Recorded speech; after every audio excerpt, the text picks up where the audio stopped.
Épître aux Éphésiens, chapitre 2. Premier paragraphe, versets 1 à 10.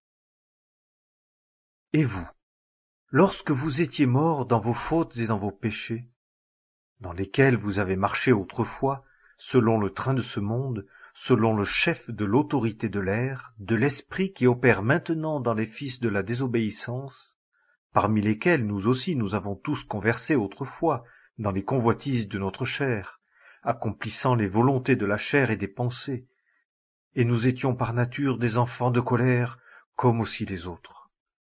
Mais Dieu, qui est riche en miséricorde, à cause de son grand amour dont il nous a aimés, alors même que nous étions morts dans nos fautes, nous a vivifiés ensemble avec le Christ.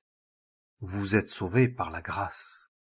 Et nous a ressuscités ensemble, et nous a fait asseoir ensemble dans les lieux célestes, dans le Christ Jésus, afin qu'il montrât, dans les siècles à venir, les immenses richesses de sa grâce, dans sa bonté envers nous, dans le Christ Jésus.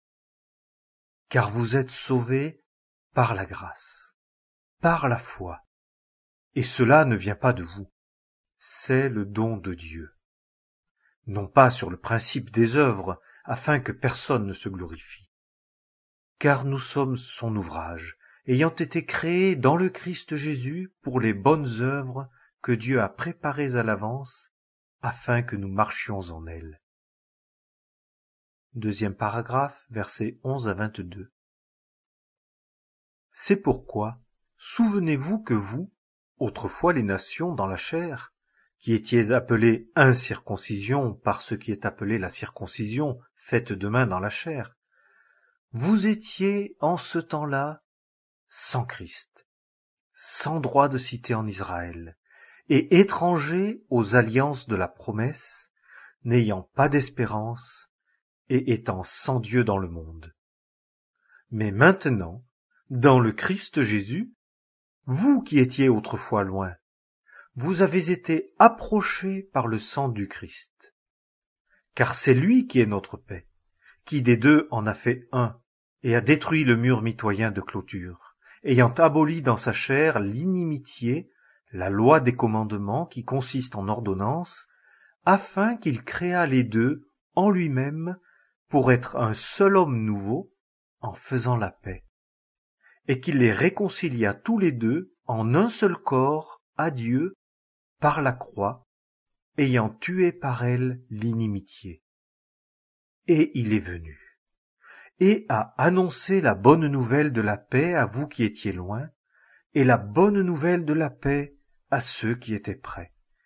Car par lui, nous avons les uns et les autres accès auprès du Père par un seul esprit. Ainsi donc, vous n'êtes plus étrangers ni forains, mais vous êtes concitoyens des saints et gens de la maison de Dieu, ayant été édifiés sur le fondement des apôtres et prophètes, Jésus-Christ lui-même étant la maîtresse pierre du coin, en qui tout l'édifice, bien ajusté ensemble, croît pour être un temple saint dans le Seigneur, en qui, vous aussi, vous êtes édifiés ensemble pour être une habitation de Dieu par l'Esprit. Épître aux Éphésiens.